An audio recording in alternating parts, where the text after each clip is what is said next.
si je peux dire ça, mais en tout cas, vous le couperez. Voyons, c'est lorsqu'un enfant nous a dit qu'un autre ami, pour y exprimer qu'il n'était pas content, il a dit qu'il était un condom tropical. Alors là, celle-là, on l'a trouvé bien, bien drôle, parce que l'enfant était tout dessus, puis ça ne savait pas c'est quoi que ça voulait dire, ça. Il y en a un autre qui s'appelait Charles, qui, lui, à tous les matins, quand je rentrais, je passais par la grande salle, puis c'est le service de garde qui est là. Et puis lui, c'est un farceur. Lui, il faisait des farces à tous les matins. Impossible de passer m'en aller dans la classe sans qu'il fasse une farce. C'est que pour canaliser ça quand il arrive dans la classe, parce qu'au début, c'était vraiment dérangeant, parce que là, il avait envie de compter ses farces. Fait que là, c'est devenu la minute de la farce à Charles à tous les matins. Fait qu'on commençait à tous les matins, Charles, il faisait sa farce, puis après ça, il les gardait parce qu'il fallait qu'il choisisse la meilleure pour le lendemain. Donc, il ne dérangeait plus avec ça. Mais il était vraiment très drôle. Peut-être qu'on va le voir comme humoriste à un moment donné. C'était au tout début de ma carrière. J'étais enceinte de mon premier fils et je sortais souvent pour aller aux toilettes. Et à mon retour, tous les garçons, parce que c'était surtout des garçons, étaient super tranquilles. C'était un peu douteux.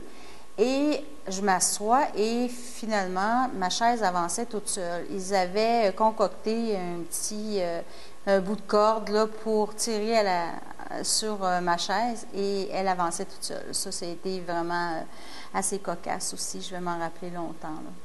C'est ma première journée de travail. Je suis un peu anxieuse, un peu énervée, un peu pas savoir ce qui se passe. Étant donné que je travaillais avec une clientèle spéciale, je travaillais avec autant d'hommes que de femmes. Puis quand je suis arrivée à l'école, j'ai vu que tous les hommes avaient une barbe. Là, dans ma tête, je me suis dit, est-ce que c'est un prérequis? Est-ce qu'il faut que les hommes viennent travailler ici, qui paraissent plus sévères, parce que c'est une clientèle spéciale? Ça a pris, je te dirais, au moins 5 ans avant que j'ose poser la question à quelqu'un. Il y en a eu tellement, là, c'est...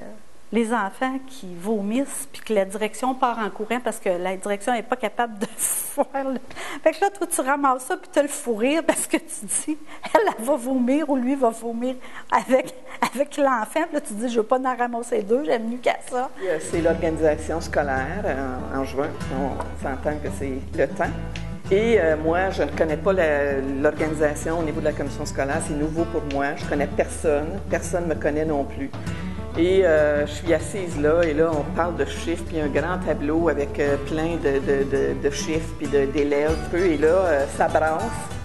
Il y a une tension entre Paul Croteau et Louis Denis pour une question de classe, puis de déplacement, puis que si on déplace les élèves, ils vont perdre une secrétaire. Puis bon, moi, je comprends rien. Là, je regarde, j'écoute ça, puis je me dis, voyons, où est-ce qu'on va? Mais je sens que la tension monte. Pierre, ça choque, puis là, il dit, bon, ça va faire. Là, vous baissez le ton, puis vous arrêtez de vous obstiner. On continue la réunion, puis le prochain qui veut parler, il met 20 piastres sur la table. Alors, Louis-Denis se lève, fouille dans son porte-monnaie, il met 20 piastres sur la table. Mon Paul Croteau le regarde, il se lève, sort son porte-monnaie, il met 40 piastres sur la table. Et là, Pierre Crête regarde tout le monde, et il fait « baptême, ça va faire ». Et là, tout le monde réalise que moi, je suis nouvelle, je connais personne et que ça n'a pas de bon sens. Et là, tout le monde éclate de rire. Et la réunion finit au Pilsen. On a soupé ensemble, tout le monde. Je me souviens d'une année où les élèves me fêtent. Et il m'arrive un petit garçon qui me dit, j'étais en 4e année à l'époque, il me donne tout content un beau billet de loterie, un gratteux qu'il avait lui-même gratté. Et il m'annonce tout fier, tu sais Yvan, je l'ai gratté pour toi, mais si tu avais gagné, là, je te l'aurais donné. Un des moments cocasses, c'est lorsque j'étais spécialiste en musique au primaire. J'avais affiché dans ma classe une image de Charlie Brown. Et sur son chandail, il y avait une image de Beethoven, donc un portrait de Beethoven.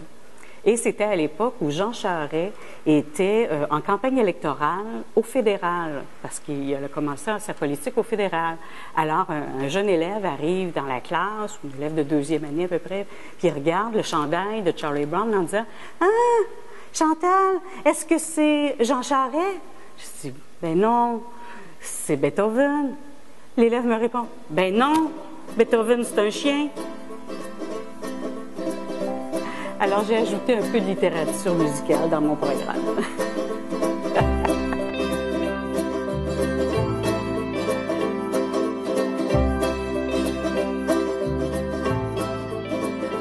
côtoyer des élèves. J'ai adoré ça.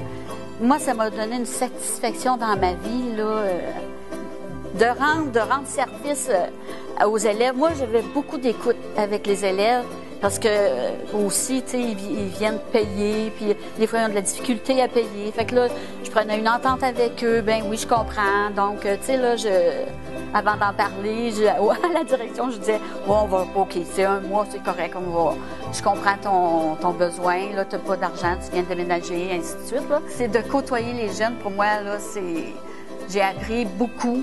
Ils m'ont donné beaucoup, puis j'espère leur avoir donné beaucoup.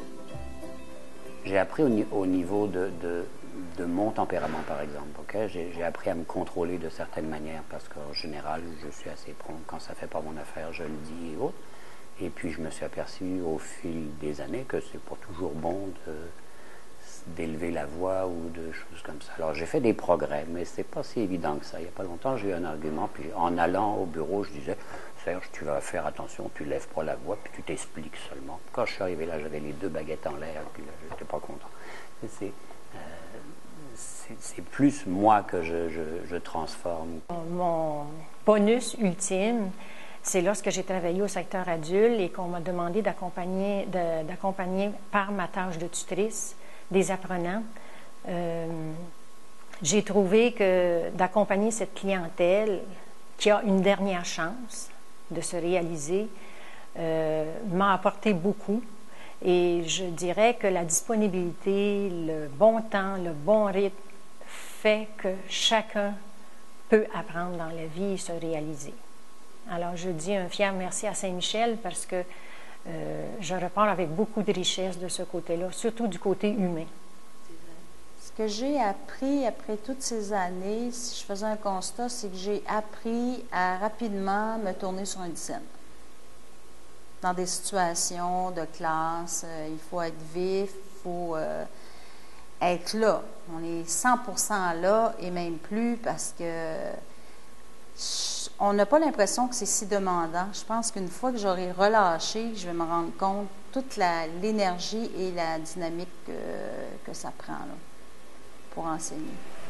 Parce qu'il n'y a pas 2 poids, 2 mesures avec un enfant. Il t'aime ou il ne t'aime pas, mais tu le sais.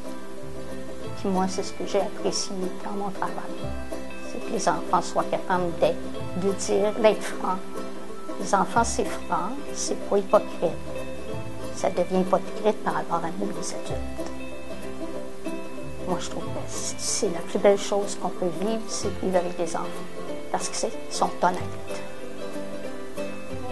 J'ai travaillé dans un domaine où c'était en apprentissage continuel. Et apprendre, bien, on apprend toute notre vie à différents niveaux. Et je vais continuer à apprendre. J'ai appris l'humilité. Oui, l'humilité, qu'on ne peut pas tout savoir et qu'on peut toujours apprendre. Les élèves sont une belle ressource. On les voit grandir, on dit, ils sont nos lendemains. Et on espère les aider à cheminer, à faire un bout de chemin, à devenir des adultes accomplis. Peu importe ce qu'ils feront. C'est ça ma principale préoccupation.